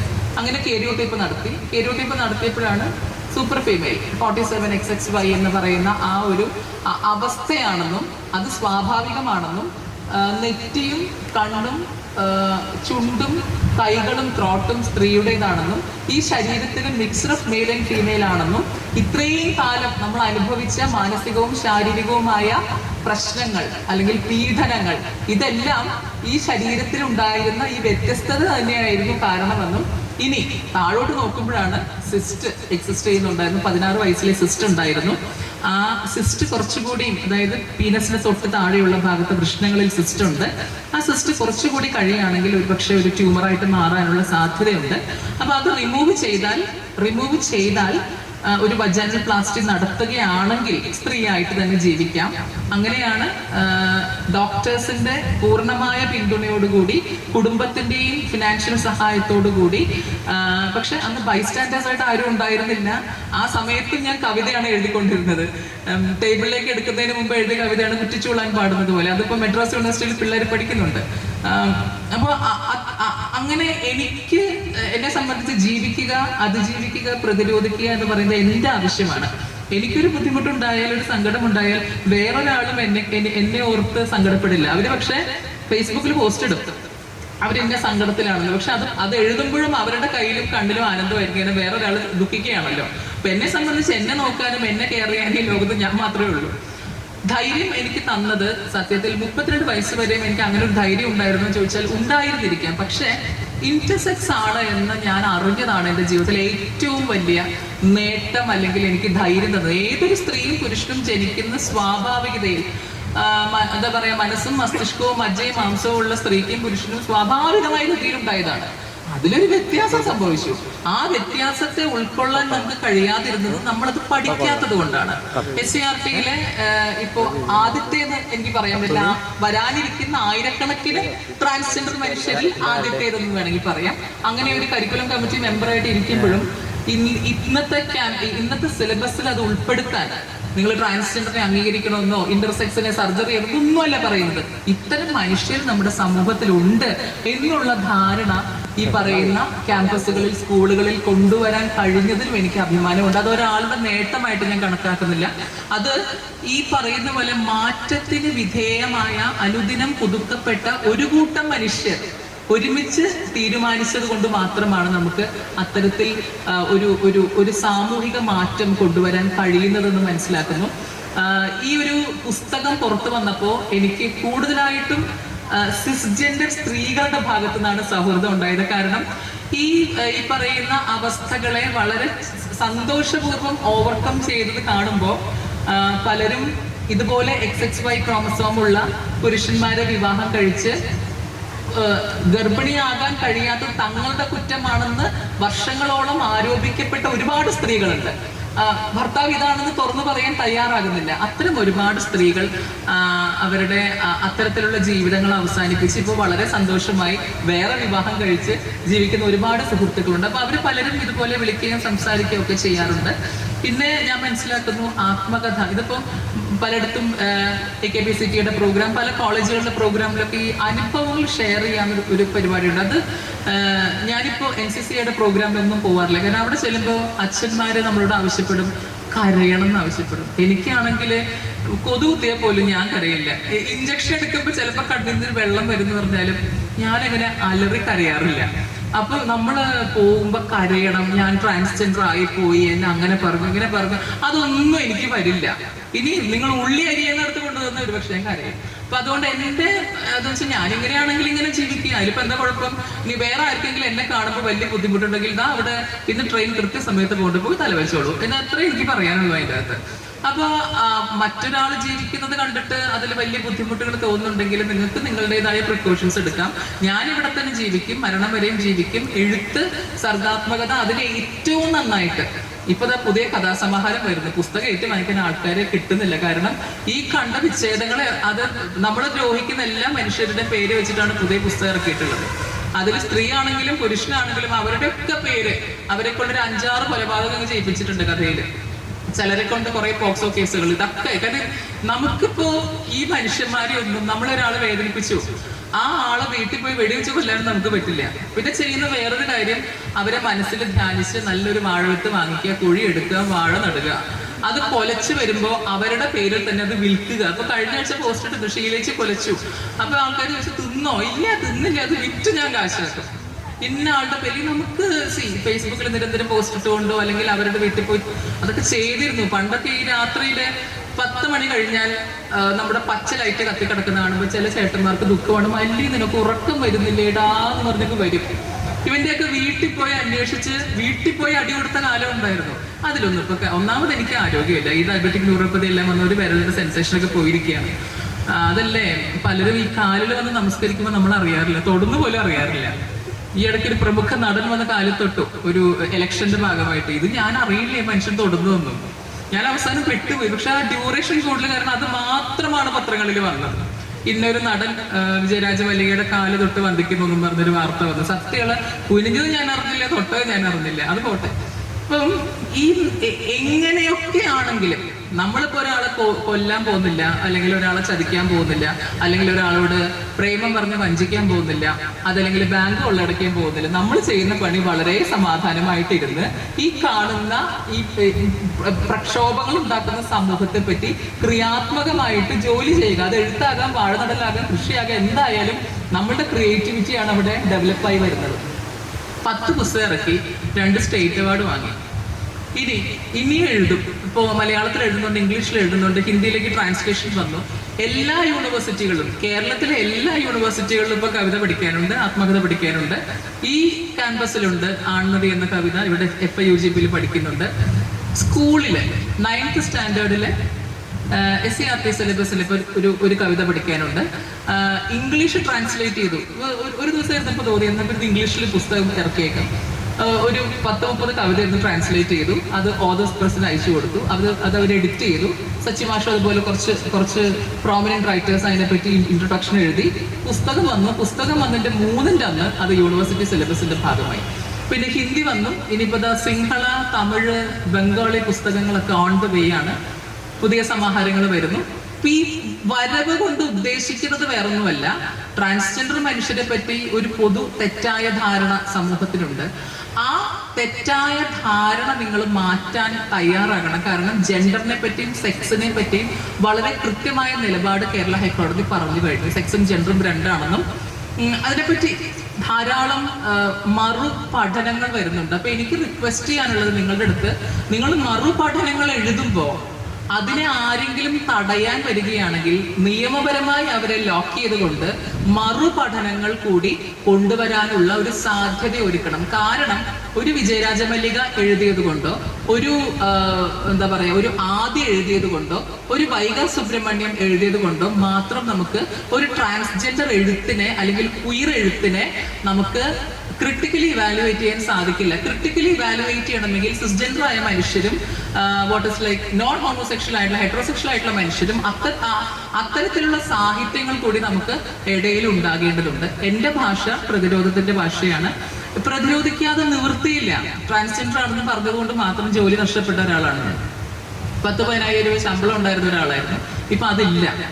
ഇനി പണ്ടൊക്കെ, ഇപ്പോഴും ഉണ്ട് കേട്ടോ, ഇപ്പൊ ഞാനതിനെ വലിയ പ്രശ്നവൽക്കരിക്കാറില്ല. പണ്ടൊക്കെ ഒരു ഹോട്ടലിൽ പോയിരുന്ന് ഭക്ഷണം കഴിക്കുമ്പോൾ പാത്രം കഴുകുന്ന ആള് വരെ വന്ന് എത്തി നോക്കിയിട്ട് പോകും. നമ്മളെ ഭക്ഷണം തരില്ല, അതിന് പകരം ഫോൺ നമ്പർ ചോദിക്കുന്ന അവസ്ഥകൾ ഉണ്ടായിട്ടുണ്ട്.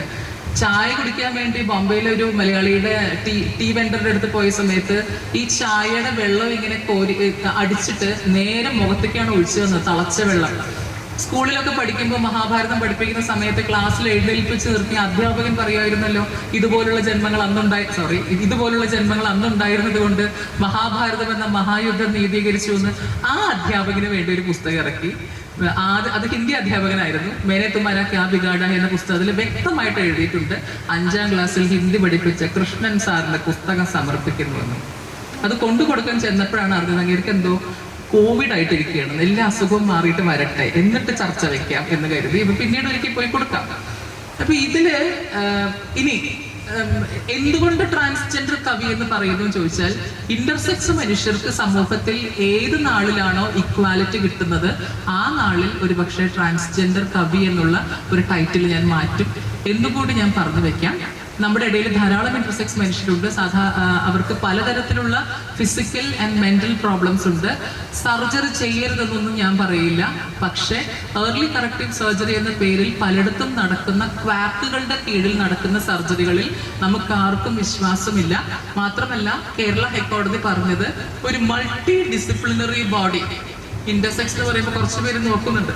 ഖുറാനിലൊക്കെ കുൻസകൾ എന്ന് പറയുന്ന വിഭാഗമാണ് ഇന്റർസെക്സിലെ ഒരു തരം മാത്രമാണ് കുൻസ എന്ന് പറയുന്നത്. പക്ഷെ ഞാൻ പറയുന്നത് multi disciplinary body of doctors form ചെയ്ത് വളരെ കൃത്യമായി സർജറി ചെയ്യാൻ കഴിയുന്ന ഡോക്ടേഴ്സ് ഉണ്ടെങ്കിൽ മാത്രമേ മിശ്രലിംഗത്തോടു കൂടി ജനിക്കുന്ന ഇന്റർസെക്സ് കുട്ടികളുടെ സർജറികൾക്ക് ഡോക്ടർമാര് കേരളത്തിൽ മുതിരാൻ പാടുകയുള്ളൂ എന്നതാണ് എൻ്റെ നിലപാട്.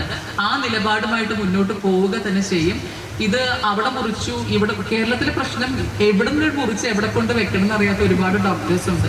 ഇതിൽ പ്രശ്നം എന്താന്ന് വെച്ചാൽ ഈ 30-32 വയസ്സ് വരെയും നമ്മളിത് അനുഭവിക്കുകയാണ്. മൂത്രം ഒഴിക്കാൻ പറ്റുന്നില്ല, മാസ്റ്റർബേഷൻ സാധിക്കുന്നില്ല, വികാരം വരുന്നു. പക്ഷെ ഹൗ യു വിൽ മാസ്റ്റർബേറ്റ്? അല്ലെങ്കിൽ കൃത്യമായിട്ട് ഉറങ്ങാൻ കഴിയുന്നില്ല, പഠിക്കാൻ കഴിയുന്നില്ല, ചില ആൺകുട്ടികൾക്ക് ആർത്തവം സംഭവിക്കുന്നു. ഇത്തരം വേരിയേഷൻസ് ഇത്തരം ക്യാരക്ടറിസ്റ്റിക്സ് ഇന്റർസെക്സ് മനുഷ്യർക്കുണ്ട്. പക്ഷെ അതിനെ കൃത്യമായിട്ട് അലോക്കേറ്റ് ചെയ്യുന്ന ഒരു ഡോക്ടേഴ്സിന്റെ മൾട്ടി ഡിസിപ്ലിനറി ഗ്രൂപ്പ് ഇല്ലാതെ എങ്ങനെയാണ് ഇവർ തോന്നുന്ന പോലെ സർജറി ചെയ്യുന്നത്? അപ്പൊ ആ ഒരു സിസ്റ്റം മാറ്റിയെടുക്കാനാണ് ഞാൻ ഫൈറ്റ് ചെയ്യുന്നത്. അതിന് സാഹിത്യത്തിന് എല്ലാ വിധത്തിലും ഉപയോഗിക്കുന്നുണ്ട്. ഈ ബയോളജിക്കൽ ഫാക്ടർ കൂടി ഉൾപ്പെടുത്തിയിട്ട് വേണം നിങ്ങൾ ട്രാൻസ്ജെൻഡർ മനുഷ്യരുടെ ജീവിതങ്ങൾ അസസ് ചെയ്യാൻ എന്ന ഒരു മോട്ടോ കൂടി എഴുത്തിനുണ്ടെന്നാണ് ഞാൻ ഇതുവരെ മനസ്സിലാക്കിയിട്ടുള്ളത്. Thank you. ഈ ഒരു ഡിസ്കഷനിൽ നിന്ന് നമുക്ക് മനസ്സിലാകുന്ന ഒരു കാര്യം, സാധാരണ ട്രാൻസ്ജെൻഡർ എന്ന് പറഞ്ഞ് കുറച്ച് ബുക്സ് നമുക്ക് അവൈലബിൾ ആണ്.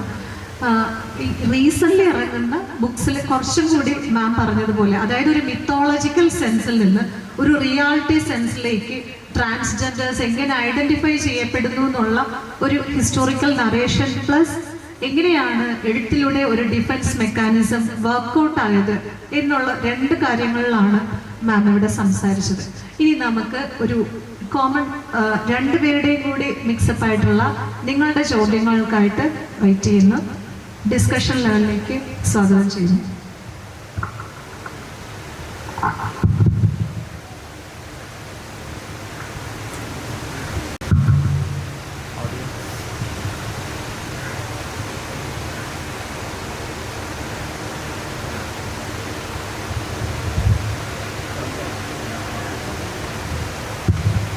നമസ്കാരം. ചില കഥാപാത്രങ്ങൾ വായിച്ചു തീർത്തു കഴിഞ്ഞാൽ ഒത്തിരി കാലത്തേക്ക് നമ്മളെ വേദനിപ്പിച്ചുകൊണ്ടിരിക്കും. അവരുടെ വേദനകൾ നമ്മുടെ വേദനകളായി നമ്മളെ നീക്കിക്കൊണ്ടേയിരിക്കും. അപ്പോൾ നിങ്ങൾ സ്വന്തം ആത്മകഥകളാണല്ലോ രചിച്ചിട്ടുള്ളത്. അപ്പോൾ സ്വാഭാവികമായിട്ടും നമ്മളെ വേദനിപ്പിക്കുന്ന ചില ഓർമ്മകളെ നമ്മുടെ ഹൃദയത്തോട് നമ്മൾ പറയും, അങ്ങ് കുഴിച്ചു മൂടിയേക്ക്, ഇനി ഒരിക്കലും ഓർക്കരുതെന്ന്. അത്തരം ഓർമ്മകളെ വീണ്ടും നമ്മളെ നമ്മളെ ഒത്തിരി പൊള്ളിച്ച ആ പാതകളിലൂടെ വീണ്ടും നമുക്ക് സഞ്ചരിക്കേണ്ടി വരും. ഒരു ആത്മകഥ എഴുതുമ്പോൾ വീണ്ടും അത്തരം ഓർമ്മകളെ നമുക്ക് ചികഞ്ഞെടുക്കേണ്ടി വരും. അത്തരം സന്ദർഭങ്ങളെ നിങ്ങൾ എങ്ങനെ അതിജീവിച്ചു? ആ വേദനകളെ വീണ്ടും ഒരിക്കൽ കൂടി നിങ്ങൾ അനുഭവിച്ചിട്ടുണ്ടാവില്ലേ? അത്തരം സന്ദർഭങ്ങളെ എങ്ങനെയാണ് അതിജീവിച്ചതെന്ന് അറിയാനാണ് ആഗ്രഹം. Thank you.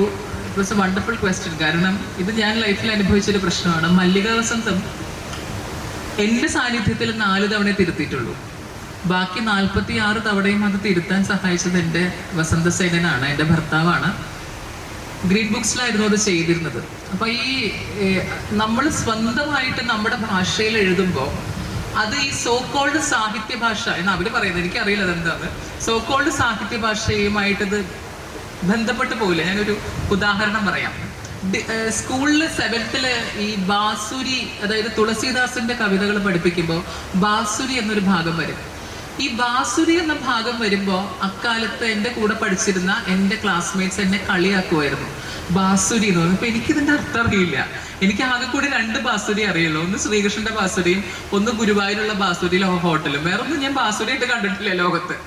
ഇത് പക്ഷെ ഡിഗ്രിക്ക് വന്ന സമയത്താണ് ഈ തൃശ്ശൂർ ഭാഷയില് അന്ന് ഈ ട്രാൻസ്ജെൻഡർ എന്ന വാക്കില്ല, ഇവർ ഫ്ലൂട്ട് എന്നാണ് വിളിക്കുക. ഫ്ലൂട്ട്, അതായത് ക്ലാസ്സിൽ സ്ത്രൈണ സ്വഭാവമുള്ള ആൺകുട്ടികളെ ഫ്ലൂട്ട് എന്നാണ് വിളിച്ചത്. ചാന്തോട്ട് ഇറങ്ങിയിട്ടില്ല അന്ന് ഭാഗ്യത്തിന്. അത് MA ആയിരുന്നു ഇറങ്ങിയത്. അപ്പൊ ഇവര് ഫ്ലൂട്ട് എന്ന് വിളിക്കാൻ തുടങ്ങിയപ്പോഴാണ് എനിക്കിത് ഈ ബാസുരിയും ഫ്ലൂട്ടും തമ്മിൽ കണക്ട് ചെയ്യാൻ പറ്റും. അപ്പൊ ഞാൻ ആത്മകഥ എഴുതിയപ്പോൾ അതിലെന്നെ ഇങ്ങനെ ക്യാമ്പസിൽ ഫ്ലൂട്ട് എന്ന് വിളിച്ചിരുന്നു. ഇതിന്റെ അർത്ഥം എനിക്ക് അറിയില്ലായിരുന്നു. അപ്പൊ ഉടനെ ഈ ഗ്രീൻ ബുക്സിന്റെ കമ്മിറ്റി കൂടിയിട്ട് അവിടെ ഒരു പൊട്ടിത്തെറി സംഭവിച്ചു. ശ്രീകൃഷ്ണന്റെ കയ്യിലിരിക്കുന്ന ഏറ്റവും അമൂല്യമായ ഒരു വസ്തുവിനെ എങ്ങനെയാണ് മല്ലിക തെറിയാക്കി എഴുതിയതെന്ന്.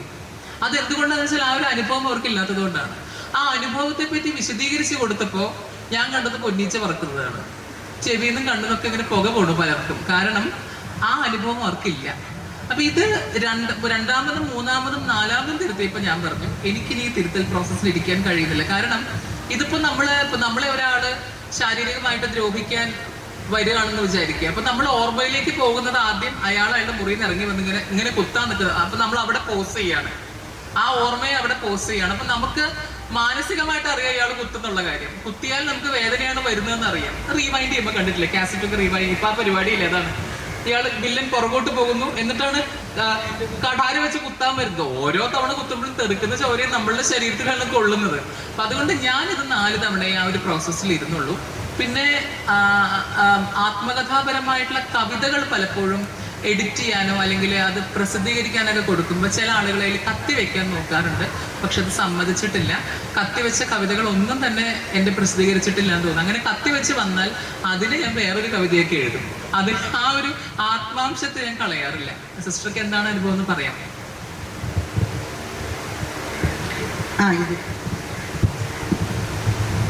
ഈ ട്രോമ കാരണമാണ് മലയാളത്തിൽ എഴുതാൻ പറഞ്ഞപ്പോൾ എനിക്ക് എഴുതാൻ പറ്റാതിരുന്നതും ഞാൻ ആശയുടെ സഹായം തേടിയതും പിന്നീട് ഞാനത് തിരുത്തേണ്ട വന്നപ്പോൾ റെഡിങ് എടുത്ത് ഒരു ടീച്ചറായി മാറി ഒരു കടന്നു പോകുമ്പോൾ ഒരു തെറാപ്യൂട്ടിക് ഇഫക്റ്റ് കൂടി വരും. നമ്മളെ തന്നെ ഹീൽ ചെയ്യുന്ന ഒരു ഇഫക്റ്റ്. കാരണം പല കാര്യങ്ങളിലൂടെയും കടന്നു പോകുമ്പോൾ നമ്മൾ വേദനിക്കുന്നത് പോലെ തന്നെ ഹീലിംഗും നടക്കും. അതാണ് തെറാപ്പി എന്ന് പറയുന്നത്.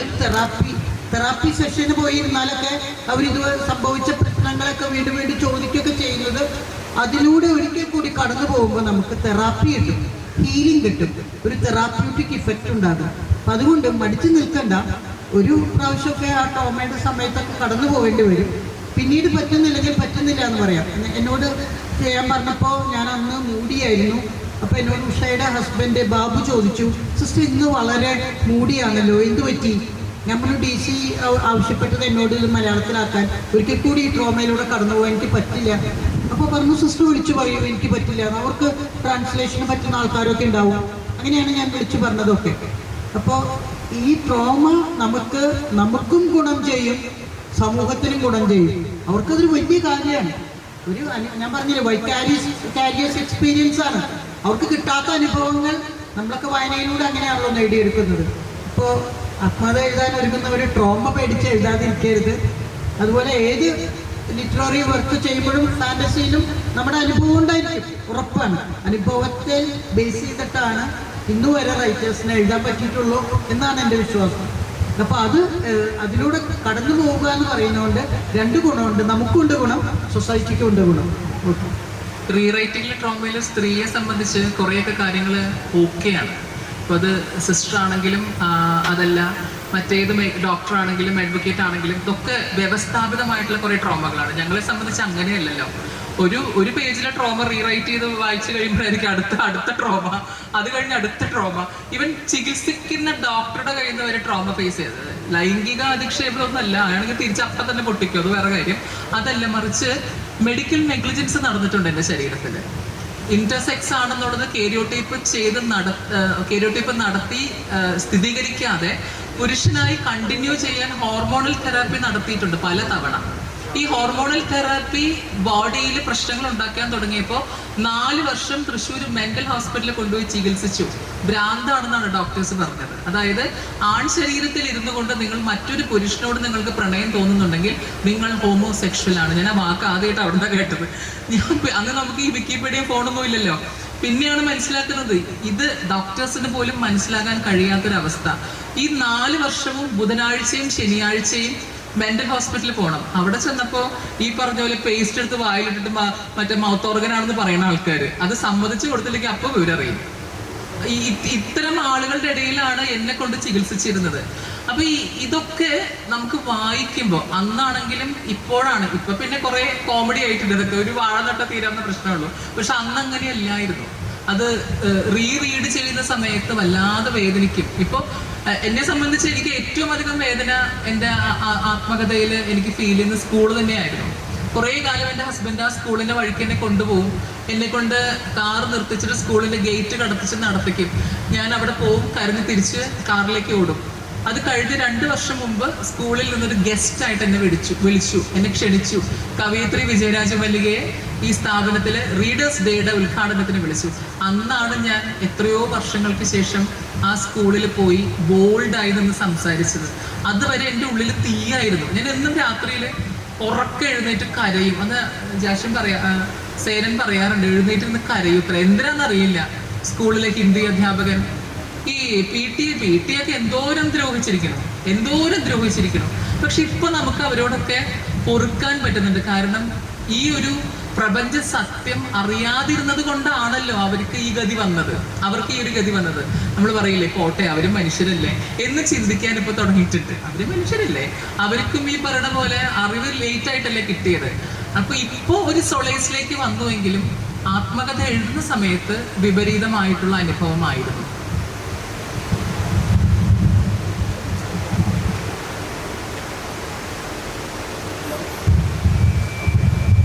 ഹലോ, എൻ്റെ പേര് മുഹമ്മദ് മുദ്ലാജ്, ഇവിടെ BA പഠിക്കും.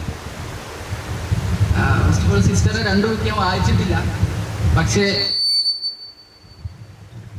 ക്ലെയർ ഗീഗൻ്റെ ഒരു പുസ്തകം വായിച്ചിട്ടുണ്ടായിരുന്നു, ഒരു സ്മോൾ തിങ്സ് ലൈക്ക് ദിസ് ഒരു പുസ്തകം.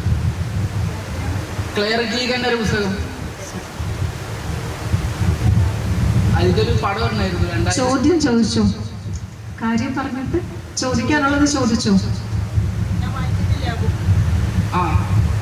അതിൽ അയർലാൻഡിൽ നടന്നിട്ടുള്ള സന്യാസിമാർക്ക് നടന്നുള്ള ഇങ്ങനത്തെ കുറച്ച് ഇഷ്യൂസിനെ പറ്റി പറഞ്ഞിട്ടുണ്ടായിരുന്നു. അവിടെ കുറച്ച് ചടങ്ങുകൾ കിട്ടിയതും അതിൻ്റെ ഒരു ഡാർക്ക് ഹിസ്റ്ററി അന്വേഷിച്ചപ്പോഴാണ് ക്ലൗഡിൻ സിസ്റ്റേഴ്സ് എന്ന മൂവി കാണാനുണ്ടായത്. അതിലും ഇങ്ങനത്തെ ഒരുപാട് ഇഷ്യൂസ് കാണാനുണ്ടായി. അതിനുശേഷം 2013 ഈ മഠത്തിൽ അടച്ചതെന്നും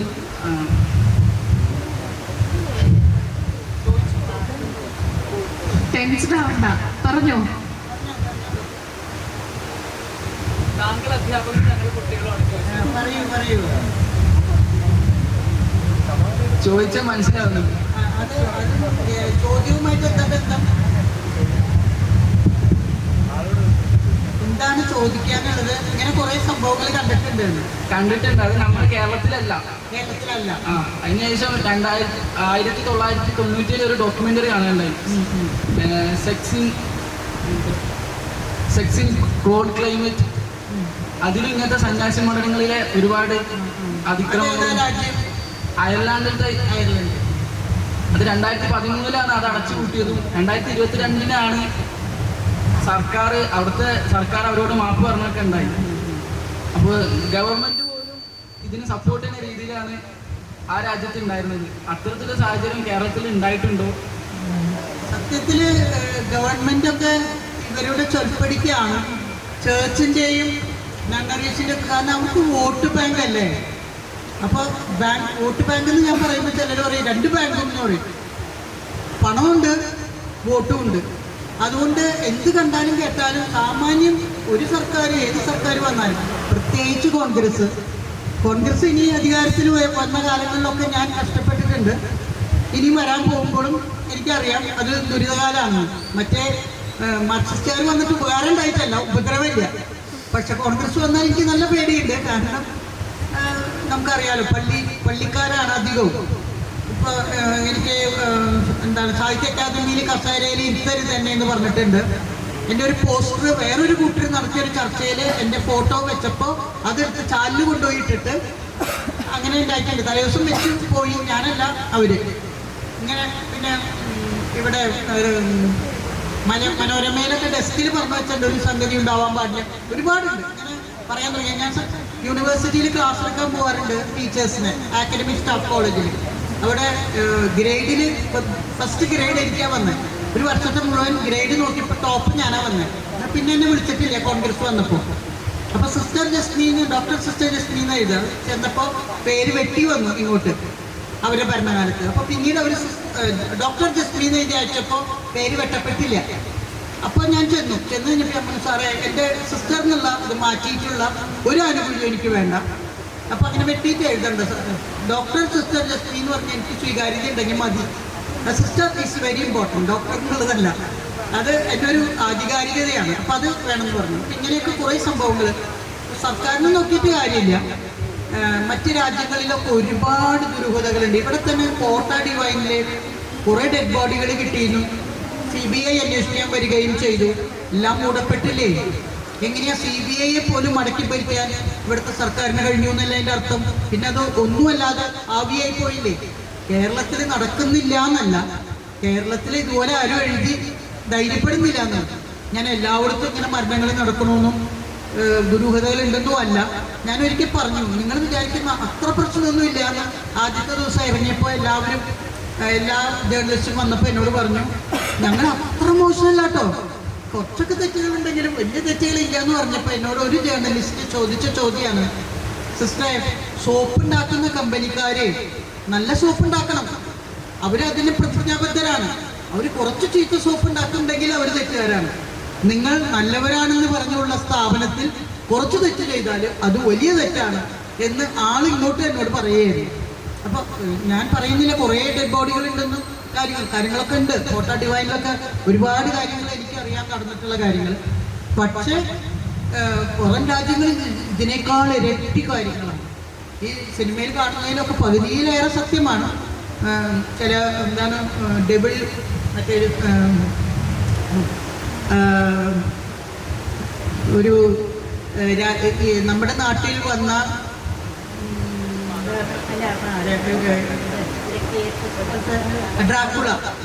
ഡ്രാക്കുള നമ്മുടെ നാട്ടിൽ വന്നത് ഇപ്രാവശ്യം എഴുതിയത് ഒരു നണ്ണറിയിലേക്ക് ഏറിയ ഒരു ആസ്പിറന്റ് ആയിട്ടുള്ള ഒരു പെൺകുട്ടിയാണ്. ഈ കാലഘട്ടത്തിലെ ഡ്രാക്കുളയുടെ കാമുകി എന്ന് പറഞ്ഞാണ് ഒരു സിനിമ ഇറങ്ങിയത്. അത് ഭയങ്കര വിവാദം ഉണ്ടാക്കിയല്ലോ. സാധനം 2 ദിവസം തിയേറ്ററിൽ ഓടി. അതിനെക്കുറിച്ച് അത് എനിക്ക് അതിൻ്റെ CD അയച്ചു തരിക ചെയ്തത് അവര്, അതിൻ്റെ പ്രൊഡ്യൂസർ. അതിനെക്കുറിച്ച് എഴുതാൻ എനിക്ക് തിയേറ്ററിൽ പോയി കാണാൻ പറ്റിയില്ല, 2 ദിവസം ആകെ ഓടിയുള്ളൂ. അപ്പോൾ ഇത്തരം കാര്യങ്ങളൊക്കെ പറഞ്ഞാൽ ഇവിടെ മൂടപ്പെടും. സംഭവങ്ങൾ കുറേയൊക്കെ നടക്കുന്നുണ്ട് എല്ലായിടത്തും. എല്ലാ പ്രസ്ഥാനങ്ങളും തുടക്കത്തിൽ നല്ലതായിരിക്കും. അതിൻ്റെ ആ ഒരു തുടങ്ങിയവരുടെ സ്പിരിറ്റൊക്കെ പോയി കഴിഞ്ഞാൽ അതപ്പതിക്കും. അത് രാഷ്ട്രീയമായാലും മതമായാലും ഏത് സംഗതി ആയാലും ആ തുടക്കത്തെ സ്പിരിറ്റ് അത് അവരുടെ ഉള്ളിലുണ്ട്. പിന്നെ തലമുറ കൈമാറുമ്പോൾ ആ തീപ്പന്തം കെട്ടുപോവാണ്. ഈ പ്രശ്നങ്ങൾ നടക്കുന്നുണ്ട്. പക്ഷെ ആരെങ്കിലും പറയേണ്ടതായിട്ട് നടക്കുന്നുണ്ടെന്ന് ഇത്ര കണ്ട വർഷങ്ങളായിട്ട് പലരും പുറത്തിറങ്ങിയിട്ടും പറയാതിരുന്നപ്പോൾ എനിക്ക് പറയാൻ ദൈവം എന്നെ കൊണ്ട് പറയിപ്പിച്ചതാണെന്നാണ് ഞാൻ വിശ്വസിക്കുന്നത്. എന്നെ കൊണ്ട് എഴുതിപ്പിച്ചതാണ്. നീ എഴുതുക എന്ന് പറഞ്ഞു. അത് അങ്ങനെയാണ് ഞാൻ വിശ്വസിക്കുന്നത്.